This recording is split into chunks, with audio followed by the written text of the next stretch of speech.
Mari kita berdoa. Terima kasih Bapa, terima kasih Tuhan Yesus, terima kasih Roh Kudus. Kami telah bersekutu dengan tubuh dan darah-Mu Yesus. Sebentar kami akan mendengarkan sebagian daripada kebenaran firman-Mu ya Bapa. Sebelum itu segala puji, hormat, syukur kami naikkan kepadamu Bapa, kepadamu Tuhan Yesus dan kepadamu Roh Kudus, karena Engkaulah Allah Tritunggal kami yang Esa.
Pengetahuan, pengertian, dan akal budi-Mu ya Tuhan, supaya kami menjadi orang bijaksana dan rendah hati seperti diri-Mu.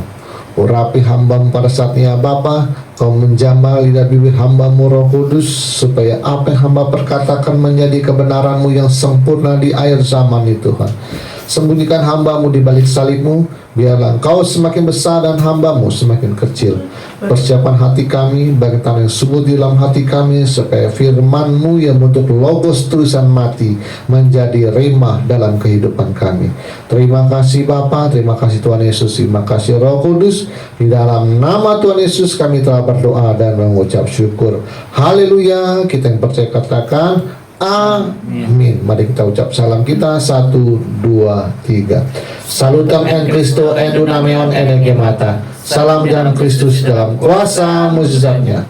Amin. Silakan duduk. Shalom semuanya. Shalom. Saya ada rema terbaru. Dapat nih. Ini ngomongnya universal. Jadi ATM itu tidak mau ngomong tentang khusus Kristenan, tapi universal. Bagi semua agama, kepercayaan, ada standar, boleh dengar semua. Secara universal, manusia percaya bahwa Tuhan adalah pribadi yang sempurna, kan? Ya. Kita tahu bahwa jalan-jalannya adalah sempurna. Tuhan tak pernah salah, Dia pasti benar. Semua agama universal saya ngomong. Tapi anehnya, kalau kita yakin bahwa Tuhan itu sempurna, tapi kenapa manusia tak ada yang mau ngikuti jalannya dan aturannya? Aneh. Loh, kan di ruangan percaya Tuhan itu sempurna. Seluruh gereja terutama tahu kok Tuhan tidak pernah salah, sempurna. Tapi tidak ada satu manusia pun yang mau mengikuti aturannya, mengikuti kehendaknya. Aneh kan? Itulah baru kebuka saya. Pantesan Tuhan selalu berkata, tidak seorang pun yang berakal budi. Udah tahu sempurna, kok nggak ada yang ikut satu pun. Lalu saya konsultasi dengan istri saya. Kenapa? Saya bilang, tak seorang pun yang mau ngikutin. Percaya, yakin Tuhan itu sempurna. Langkah-langkah kakinya sempurna, aturan yang dia lakukan sempurna, waktunya sempurna, dan tidak mungkin meleset, tidak mungkin hamartia. Tapi aneh, tak seorang pun yang mau mengikuti Tuhan, mau kehendak Tuhan dan aturan Tuhan. Kan katanya sempurna. Secara logika, segala sesuatu yang bagus, bikin rumah sempurna, arsiteknya begini, kita pasti mau nyontoh. Nih yang bagus nih, bikin rumah tuh seperti ini. Siapa pemborongnya? Kan selalu, nah ini baru sempurna nih. Segala sesuatu yang baik, sempurna, pasti manusia secara refleks mau ikut, nyontek. Tapi aneh, secara rohani, kita semua manusia percaya bahwa Tuhan adalah pribadi yang sempurna, tapi tak seorang pun yang mau ikut dia. Memang gimana Bu Ika? Nggak ada seorang pun. Saya bilang, benar-benar tak ada yang berakal budi. Udah tahu sempurna, tapi tak ada yang mau diikuti. Udah percaya, yakin bahwa Tuhan tak pernah salah. Kenapa nggak ada yang mau ikut dia? Konsultasi dengan istri saya. Kenapa? Jawaban yang pertama adalah waktu. Kenapa manusia tak seorang pun yang mau ikuti yang sempurna itu? Dia ciptaan apapun bisa, waktunya sempurna, dia rancang pasti tidak mungkin meleset. Pertama adalah jawabannya, kenapa tak seorang pun yang mau ikuti Tuhan, ya manusia. Pertama adalah waktu. Manusia selalu mau instan dan cepat, maka diciptakanlah Indomie instan. Karena mau instan. Jikalau doa tidak terkabul-kabul, capek nunggunya. Tuhan, manusia secara refleks, seluruh manusia, tidak pakai agama apapun, secara refleks dia akan memutuskan caranya saya, kehendakku sendiri yang nentuin. Karena doa gak terkabul-kabul, lama, maksudnya gak tahu lama. Doa belum capek. Nah ini nih mungkin kan selalu berapa dengan ikut Tuhan, karena pertama itu waktu.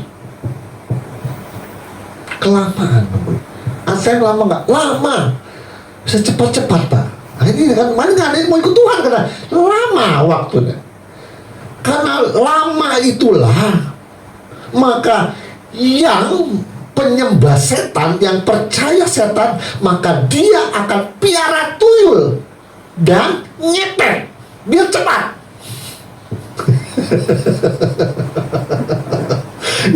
Ya, soalnya semua sempurna, percaya ke Tuhan sempurna, tapi kenapa tak ada yang nggak mau ikuti dia? Pertama adalah waktu.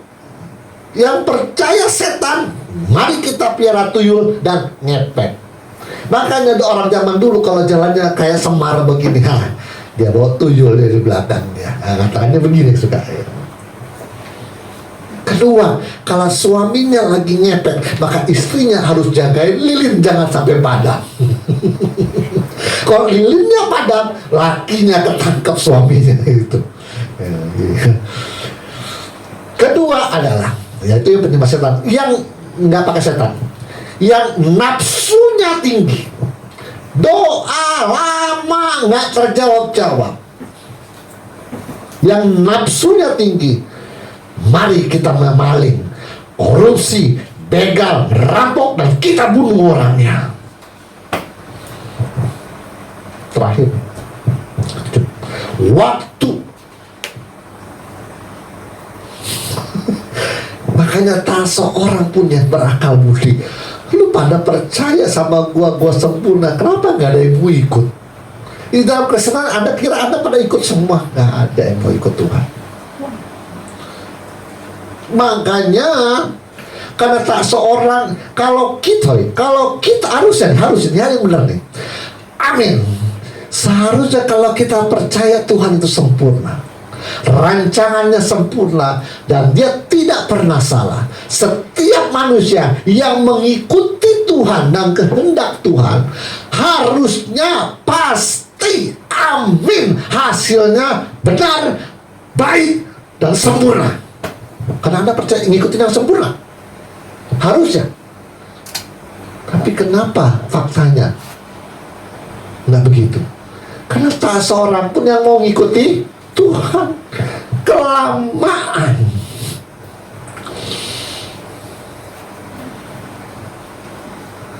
Secara logika harusnya kita percaya dia sempurna, kita harusnya mengikuti kehendaknya, aturannya. Nggak percaya, buktikan ya, kita buktikan. Pertama Tuhan kasih namanya pelajaran akhlak. Jangan berzina, jangan membunuh, jangan mencuri, jangan mengingini. Itu masalah, itu ngomongin moral itu ya, supaya perintah itu ngerti, oh yang nggak boleh, yang berakhlak mulia itu nggak boleh maling, nggak boleh zina, nggak boleh bohong, nggak boleh itu bicara tentang akhlak semua.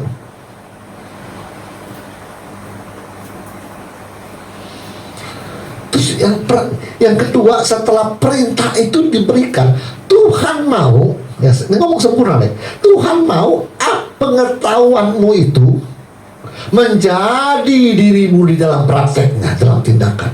Nah, perintah itu untuk menjadi dalam diri kita itu lama.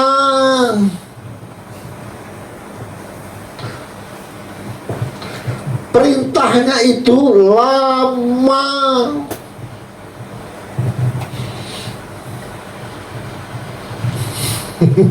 Karena perintah-perintahnya itu harus, jadi kita kan mau jalan mau sempurna, mau ikut dia.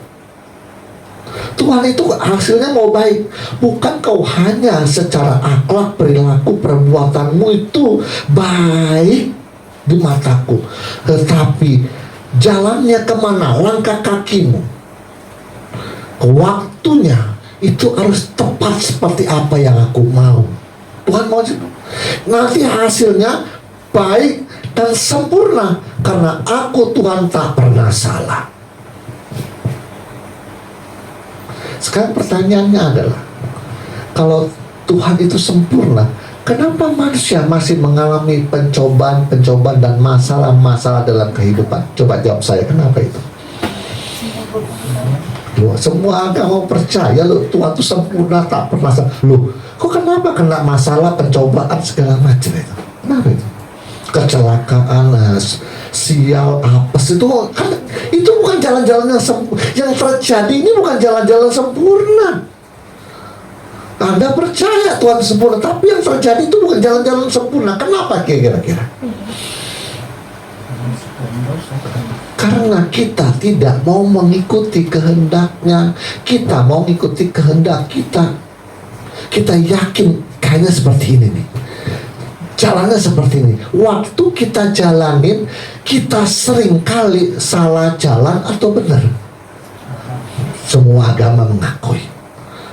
Makanya ada istilah, kesempurnaan adalah milik Tuhan, kekhilafan dan kesalahan adalah milik manusia. Tuh. Karena tak ada yang mau mengikuti Tuhan, kita selalu mau melakukan apa yang menjadi keinginan kita, kehendak kita. Segala sesuatu yang baik itu belum tentu loh yang dikehendaki Tuhan. Kenapa? Jodoh, rezeki, apalagi pekerjaan, segala sesuatu itu kenapa harus ikut kehendak Tuhan? Kan ribet bener. Seakan-akan manusia ini nggak punya nafsu loh. Tapi pertanyaannya adalah, kita diciptakan ada jasad yang hidup. Jasad itu punya nafsu nggak? Iya. Seakan-akan itu tidak boleh digunakan, karena kalau tidak sesuai, Tuhan ini duit ini, Tuhan ini jodohku, Tuhan ini pekerjaan ini Tuhan. Nah ada nafsu kita. Kenapa? Harus tanya Tuhan, ini kehendak Tuhan atau bukan? Kan mau ikuti jalan yang sempurna. Sesuatu yang baik, sesuatu yang benar belum tentu kehendak Tuhan. Masa saya kuliah di A nggak boleh, kuliah di B nggak boleh? Maunya seperti apa sih? Masa saya bekerja di sini nggak boleh, bekerja di sini nggak boleh? Saya dapatkan jodoh di sini nggak boleh, jodoh di sini nggak boleh. Tiga yang saya akan bicarakan tentang pekerjaan, rezeki, dan perjodohan.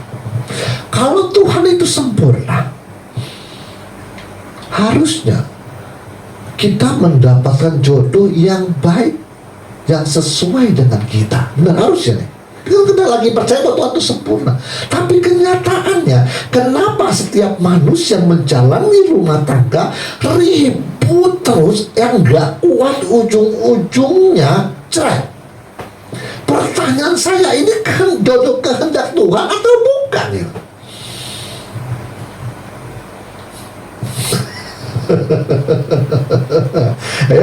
ayo kita. Ayo. Ini jodoh. Pertanyaan adalah, ini jodoh kehendak Tuhan apa bukan? Jodoh punya anak ribut akhirnya cerai. Sekarang lagi tren umur tua-tua cerai loh. Umur 50 ke atas tuh cerai semua. Kamu lihat artis-artis tuh yang umur 50, 60 cerai, dia malah nikah lagi umur 55 gitu. Lagi tren. Kekristenan juga sama. Anda perhatikan, Anda harus sering buka-buka TikTok atau buka-buka Google Anda, YouTube, berita-berita. Sekarang lagi tren itu tua-tua mana cerai. Pertanyaannya adalah, ini jodoh kehendak Tuhan atau bukan? Kan Tuhan itu sempurna. Masa Anda dijodohkan lalu setiap hari ribut, gak kuat, tua, cerai gitu? Kesimpulannya adalah, secara universal, ya, semuanya general, semua rata-rata mengikuti nafsu kedagingannya. Dan ganteng kaya sih, dia mau sama saya, ngejar saya, oke lah. Yang cowok lihat, oh, cantik, boha, seksi, sikat. Nggak ada yang tanya sama Tuhan. Kalau Anda mengerti bahwa Tuhan sempurna, Bapakmu sempurna, harusnya kalau yang percaya ini kan berdoa, tanya Tuhan, ini jodoh saya apa buat? Menurut pandangan saya cantik, seksi loh Tuhan. Tipe saya loh Tuhan, orang bilang. Tanya Tuhan, artinya sempurna. Tapi secara umum lah, seluruh dunia lah, agama apapun jarang mau tanya Tuhan tentang jodoh. Ketemu di mana terserah. Ujung-ujung nanti kalau udah nikah, ya ini memang jodoh dari Tuhan, ini jodoh dari Allah. Tapi di dalam rumah tangga ribut, ujung-ujungnya yang nggak kuat cerai. Ini gimana coba? Setiap perjodohan yang dari Tuhan, setiap engkau menjalin cinta nih, ciri-cirinya apa? Terus gimana sih Pak, ribet bener? Apa-apa mau Tuhan, apa-apa mau Tuhan, langkah kaki mau Tuhan, kan susah Pak. Mau manusianya nggak punya free will, apa kehendak bebas, apa-apa mau ikut Tuhan tuh. Ini harus Tuhan, ke kiri harus Tuhan, ini ke Tuhan. Terus gimana ini? Kayak orang nggak punya free will Pak, nggak punya kehendak bebas, nafsunya. Tuhan memberikan hawa nafsu di dalam jasad manusia, tapi Tuhan mau nafsumu diatur oleh Tuhan. Tuh kan capek kan, nggak punya free will kan? Pak, kita kan jasad punya nafsu Pak. Nafsu itu dibagi 3. Nafsu apa? Pertama makan, nafsu birahi, dan nafsu keinginan hal-hal duniawi, materi. Oh, mau rumah yang bagus kok, mau kok. Dibalik lagi, karena Tuhan yang taruh nafsu itu, maka nafsumu harus ikut kehendak Tuhan. Aduh, capek. Kan saya udah bilang waktu kan, capek kan ngikutinnya waktu kan. Kenapa manusia tidak mau ikut? Waktu. Karena apa yang kau pahami aku sempurna harus jadi di dalam dirimu. Kalau ngomong mah gampang, teori gampang. Oh, saya percaya Tuhan itu sempurna, tak pernah salah. Kan ngomong gampang. Coba kau pengen lihat, coba. Setiap apa yang sikap perilaku hidupmu sama dengan kehendak Tuhan. Jodoh, waktu engkau menjalin cinta dengan seseorang, gampang ciri yang pertama. Apakah waktu engkau menjalin cinta kepada seorang wanita dan wanita sedang menjalin cinta dengan seorang kita, lagi pacaran, ketemu jodoh, lihat apakah jodohmu itu, jalinan cinta itu makin menjauhkan engkau dari Tuhan atau semakin jauh. Gampang aja. Kalau mau ikut syaratnya segala macam itu lebih babak belur lagi. Ketemunya harus ada airnya, ada firman Tuhan, ya kan? harus setuju orang tua. Oke, itu lebih ribet lagi, tapi saya mau yang gampang aja. Kalau kau menjalin cinta kepada seseorang, lihat, semakin hari dalam perjalanan kau menjalin cinta, semakin menjauh dari Tuhan atau makin dekat. Makin gak ke gereja lagi makin lagi nggak pernah lagi doa komsel lagi, nggak pernah lagi doa kebaktian tengah minggu, makin jauh dia. Itu bukan jodoh yang dari Tuhan. Itu jodoh karena nafsu kedagingan. Gampang kan? Terus Pak, kalau ngomongin itu kan susah Pak. Saya ini ribet Pak. Senin, Selasa, Rabu, Kamis, Sabtu, Minggu semua saya kerja Pak. Jadi kadang-kadang gereja nggak sempat Pak. Gimana ciri yang kedua Pak supaya itu menyadari yakin bahwa itu jodoh dari Tuhan Pak? Saya udah kerja Sabtu, Minggu sama udah nggak ada hari lagi. Kadang-kadang saya udah nggak gereja lagi Pak. Oke, gampang. Waktu engkau menjalani hari demi hari, minggu demi minggu, bulan demi bulan, semakin banyak pertentangan nggak dari orang tua. Kayak orang tua tuh kayaknya nggak setuju dengan jodoh ya, perempuan yang kau bawa. Kayaknya Tuhan nggak setuju dengan pria yang kau bawa itu. Semakin yang menentang itu. Banyak pertentangan dari orang tua. Itu ciri kedua, itu bukan jodoh dari Tuhan. Wah, ini benar-benar mau homoyos kita. Sekarang apa lagi? Pekerjaan. Setiap pekerjaan yang tidak sesuai dengan kehendak Tuhan itu hamartia, visi gagal. Apa sih cirinya pekerjaan dari Tuhan? Pekerjaan yang kau dapat itu semakin menjauhkan engkau dari Tuhan atau semakin dekat? Kamu ngajar. Ini memang lagi perubahan zaman. Ketat, pengusaha-pengusaha mencari itu ketat. Karena dia ketat, dia harus bisa buka 24 jam dan 7 hari seminggu. Otomatis ini. Lalu kita dibikin shift, 3 shift dengan 8 jam. Dan kita tidak tahu kapan jadwal kita. Bisa Senin jam 8 malam, bisa Selasa jam 7 pagi. Wah nggak tahu, kolang kabut. Perhatikan, semakin jauh dengan Tuhan atau semakin dekat. Untuk rezeki sekarang, itu pekerjaan ya. Untuk rezeki, gampang. Rezeki yang kau dapatkan itu haram atau halal. Alkitab kita, barang siapa memperoleh rezekinya dengan halal akan memperpanjang umur. Saya buka sebentar ya, ini kurang hafal tapi pernah baca. Perjanjian lama.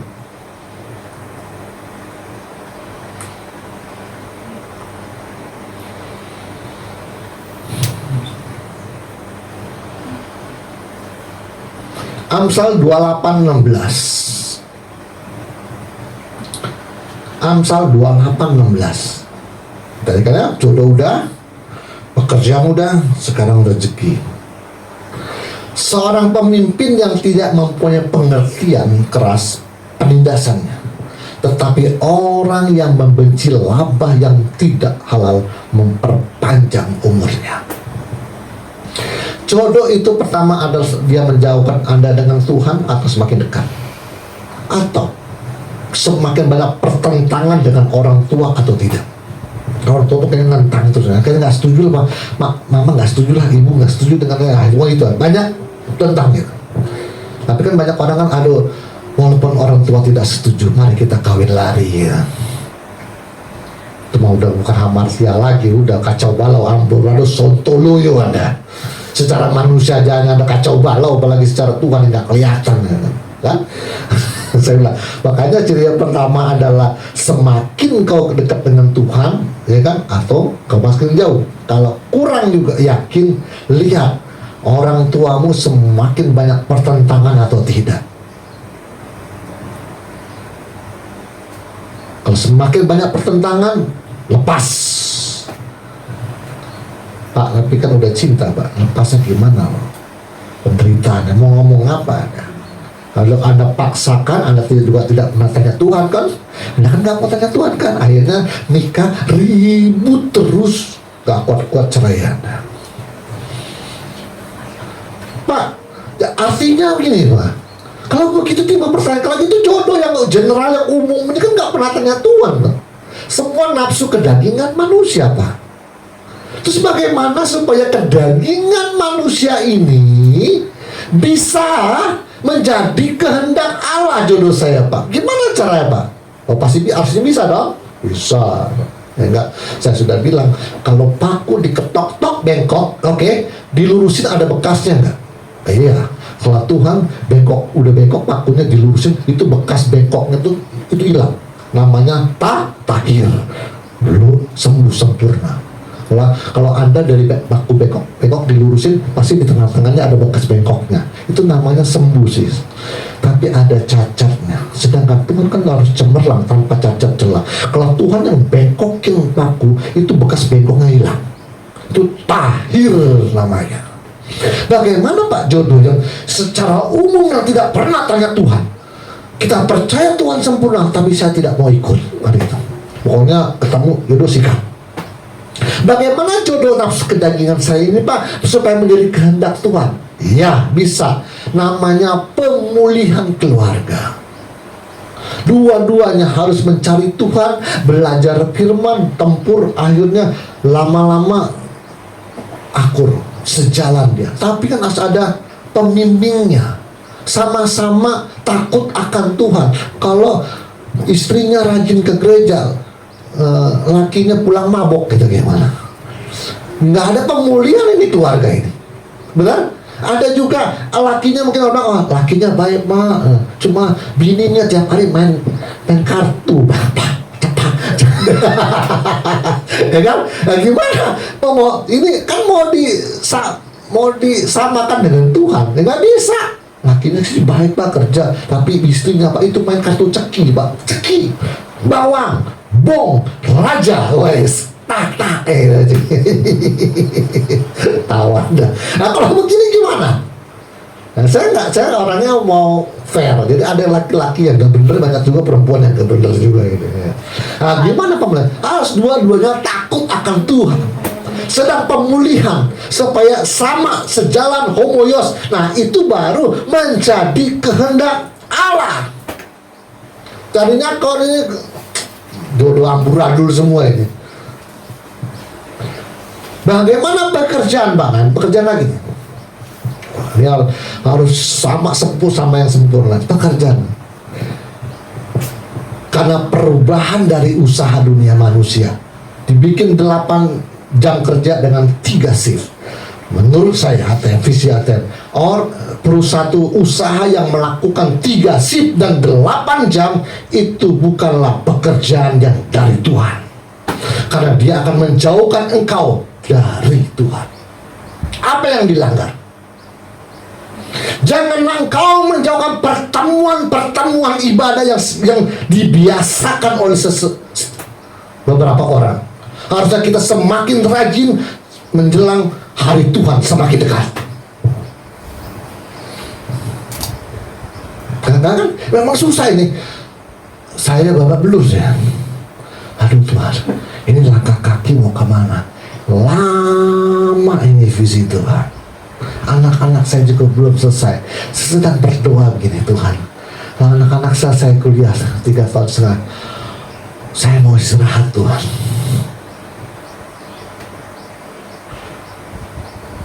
Saya mau istirahat, jadi cari rezekinya santai-santai aja saya. Minggu pagi saya tutup, saya mau lari pagi dulu di Taman Delova sambil pulang makan pempek saya. Tapi saya nggak boleh, baru lari makan pempek gede lagi dong tuh. Atau pulang makan bubur tuh sama aja. Pulang makan bakmi aja, sama aja katanya. Sama habis olahraga di Alova, pulang makan juga. Jadi energi yang terbuang isi lagi, jadi nggak berubah. Nah, saya pikir aduh, karena kenapa saya itu kayak sebelah belakang agak santai, Aduh, ini waktunya waktu Tuhan. Saya diberi pengertian baru oleh Tuhan. Engkau tahu, semua manusia yakin bahwa aku sempurna. Kenapa engkau tidak mau ikuti aku? Saya dipertanyakan Tuhan. Tapi anak-anak saya banyak komplain Tuhan. Karena apa yang dia inginkan itu saya tidak dapat memenuhinya Tuhan. Protes semua Tuhan. Terlalu lama saya nunggunya Tuhan. Terlalu lama saya bilang. Kembali lagi ya. Jodoh, pekerjaan, dan rezeki. Dengar nih, bisnis yang 8 jam dan 3 shift itu adalah bukan untuk anak-anak Tuhan. Itu untuk orang-orang dunia yang tidak mengerti waktunya Tuhan. Saya punya tekad Tuhan, kalau anak muda yang kaya itu berkata, jikalau engkau ingin mendapat hidup yang kekal, guru yang baik, bagaimana caranya? Taati segala perintah Allah. Jangan berzina, jangan kuduskan hari Sabat, jangan mencuri, hormati ayah ibumu, jangan mengingin. Sudah aku lakukan sejak muda aku Tuhan. Kelenger ATM masuk. Saya ngelawan anak muda yang kaya aja kelenger saya. Kelenger nggak ada, kelenger nggak ada. Jujur, saya lagi belum kosto, saya juga ngomong diri sendiri. Kalang kabut saya. Gila ya. 10 Commandments, 10 perintah Allah sudah aku lakukan sejak muda aku. Menurut Anda wajar nggak orang kaya itu sangat kaya itu? 10 itu sudah aku lakukan sejak muda aku. Tuhan lagi ngomongin cukup tarat loh, 10 Commandments loh. Jangan berzina, jangan ini ya. Dia bilang, dia jawab, setelah aku lakukan sejak muda aku. Artinya setiap hari Sabat ya, orang ini pasti ibadah. Ini gila di banyak muda. Kuduskan hari Sabat, gila. Kelenger saya. Terus istri saya bilang gini, kalau kita 10 perintah Tuhan ini kok masih bolong-bolong, jangan mimpi bisa melakukan kehendak Tuhan yang lain. Cuk, saya langsung berhenti. Saya mau berhenti. Wah, bahaya kayaknya. Benar juga ya. Ada ayat yang saya ingat, barang siapa melakukan seluruh perintah tapi mengabaikan satu-satunya, maka dia melanggar semuanya. 10 aja gak lulus, udah jangan ngomong visi deh. Aduh.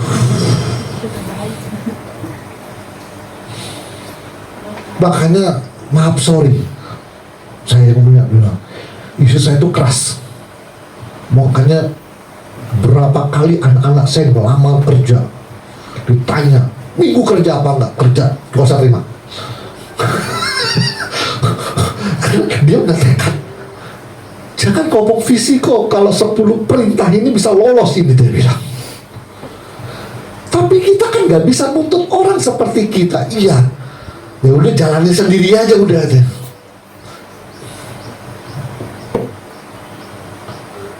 Kita baru terima terbaru. Dia sempurna dan jalan-jalannya sempurna. Udah tahu sempurna, kita kan gak ngikutin dia, kan kita gak berakal budi gitu tuh. Ya pikir benar juga ya. Udah tahu sempurna terus kita gak ngikut dia. Yang gak berakal budi siapa ya? Di mana-mana orang suka yang baik. Wah, dia bagus nih, rancangan rumahnya bagus, desainnya. Kita mau niru, nyontek. Coba panggil tukang bikin seperti dia. Karena ini mau nyontek kita. Ini udah tahu sempurna, kita gak mau nyontek dia loh. Kita gak berakal budi kita. Nah, inilah rema terbaru. Kenapa Tuhan kita percaya bahwa Tuhan sempurna? Kenapa tidak ada manusia yang mau mengikuti dia yang sempurna itu? Karena jawabannya waktu. Waktu. Kita ngomong, saya ya nggak ngomong lain. Saya dulu habis nikah tuh banyak duit. Karena saya itu dulu duniawi bener sih. Duniawi dan kedagingan yang luar biasa, mengental dan alot. Saya malah ngundang orang, saya cari yang gak ada duitnya saya undang. Wah, sampai begitu saya. Alot ya. Kedagingan feelingnya luar biasa. Jadi pilih-pilih. Jadi waktu saya nikah, saya pilih-pilih. Saya undang bos-bos semua. Duitnya banyak, angpaunya. Oh, jangan ngomong. Jangan ngomong. Tapi akibatnya gue dimusuhin sama mertua gue. Kenapa? Gila sih ini gue. Kenapa yang miskin-miskin gak diundang-undang? Komplit. Ya, tapi saya habis nikah pengen duit banyak loh. Kalau orang mengundangnya pilih-pilih. Makanya kalau di undangan orang itu suka ditulis bawahnya, maaf kami tidak menerima gambar bunga, gambar cenderamata, terus ada gambar rupiah. Yes, artinya gitu. Pernah baca, lihat nggak undangan nikah gitu? Dengan tanpa mengurangi rasa hormat kepada Anda, kami tidak menerima gambar bunga, gambar cenderamata cincin, atau satunya gambar dolar atau rupiah. Tuh pernah lihat ya? Nanti saya cari juga ntar. Ya, kalau di kalangan kita orang Chinese tuh itu udah sering ketemu saya. Dia nggak pakai logo bunga, logo cincin, dan logo dolar, rupiah atau rupiah lah. Kalau enggak gambar angpau. Nah, tiga arti simbol di undangannya itu. Di kalangan Chinese tuh kelihatan itu. Dari situlah saya kedagingannya benar-benar berkutat saya.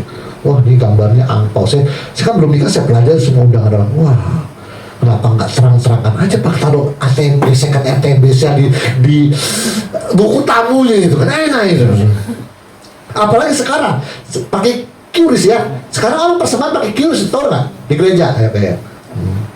Nanti nikah pakai QRIS aja ya. Harus gitu. Karena udah dikasih gambar, gambar bunga dicoret, gambar cincin coret, gambar angpau. Yes ya. Ya, itu pakai simbol, nggak ngomong dia, pakai simbol tok 3 biji. Ntar saya cari, saya ketemu apa nggak tahu undangan. Nah, dulu orang Jakarta sering ketemu, misalnya sejak di Bangkainya agak kuper saya. Ya. Jadi jarang yang ketemu kayak gini, jarang ketemu gitu. Jadi saya punya duit. Nah, saya cerita. Di dalam perjalanannya kan saya mendapat visi. Drop ekonominya.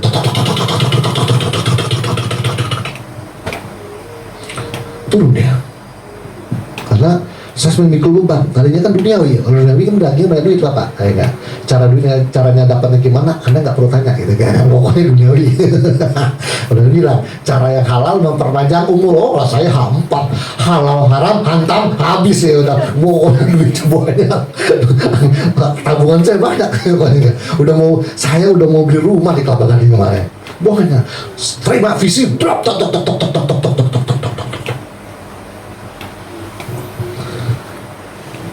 Membuat kita ini sebagai manusia ini dalam kemiskinan, jujur ya, bisa nggak akan perintah Tuhan, karena kita tergiur dengan namanya hai duit ini. Karena memang kita harus nggak bisa ngelak. Tingkat kepercayaan manusia paling tinggi dan sama levelnya adalah uang seluruh dunia. Anda secara beriman kepada Tuhan itu beda level ya, setiap manusia.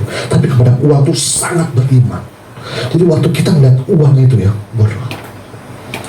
kita akan lupa dengan kemiskinan kita. Hati-hati. Gue ngalamin itu soalnya. Waktu ekonomi saya udah gak perlu saya pakai H4 loh.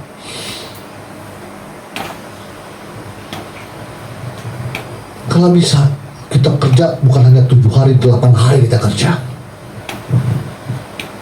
Saya ngalamin. Tapi sejak saya dapat rema ini, iya ya, 10 aja nggak lolos seperti anak muda ini. Udahlah, visinya jangan ngomong dulu lah. Udah berantakan ke Sontoloyo semua ini. Telah aku lakukan sejak muda aku Tuhan. Oke? Inilah arema yang terbaru adalah kita percaya Tuhan itu sempurna, tapi tak seorang pun mau mengikuti Tuhan. Kita masing-masing menjalani kehidupan dengan cara kita masing-masing. Di sini waktu saya mendapat rema ini, saya lempar dari mimbar. Dalam menjalani kehidupannya, terserah keputusan masing-masing. Saya tidak mau komplain.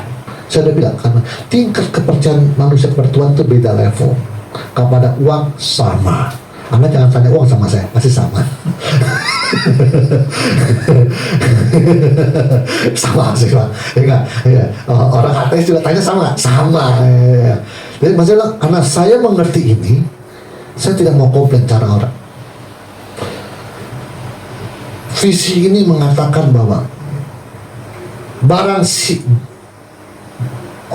orang yang masih hidup, yang percaya kepadaku, tidak akan mati selama-lamanya. Yang hidup. Aku berkata kepadamu sesungguhnya, barang siapa menuruti segala perintahku, tidak akan mengalami maut selama-lamanya. Saya mau menembus takdir sakit dan kematian Tuhan. Mau gak mau, saya harus sabar menanti waktunya Tuhan. Karena saya mau ikut yang sempurna. Mau jadinya apa ke depan, terserah Tuhan. Dan saya tidak mau komplain kepada cara orang menjalani kehidupan. Kenapa? Saya aja bisa babak belur, saya banyak komplain. Saya tidak mau cari selumbarnya orang. Terserah orang mau jalani. Karena nanti orang banyak argumennya. Banyak argumen kalau kita kasih. Banyak argumen saya. Saya juga argumen dulu. Warga kamu nggak tahu keadaan hidup kita, ekonomi kita ini, kita yang mau masa nggak bisa memaklumi. Nanti orang argumennya seperti itu. Banyak argumen nanti. Jadi saya tidak mau komplain dengan cara orang menghidupi keputusannya. Saya sedang memperbaiki diri karena saya mau ikut yang sempurna. Oke, Tuhan Yesus memberkati dan mari kita berdoa. Terima kasih Bapa, terima kasih Tuhan Yesus, terima kasih Roh Kudus. Kami telah selesai Tuhan, kami percaya bahwa Engkau sempurna. Ajari kami dan berikan kekuatan Roh-Mu Tuhan. Berikan taufik wal hidayah wal inayah, perkenanan, petunjuk dan pertolongan dalam kehidupan kami, supaya kami dapat mampu menjalani seluruh kehendak-Mu Tuhan tanpa meleset sedikit pun. Semua dalam proses kami berusaha untuk tidak mencari selumbar orang Tuhan, karena kami pun belum sempurna seperti Engkau. Terima kasih Bapa, terima kasih Tuhan Yesus, terima kasih Roh Kudus. Di dalam nama Tuhan Yesus kami telah berdoa dan mengucap syukur. Haleluya. Kita percaya katakan amin. Tuhan Yesus memberkati.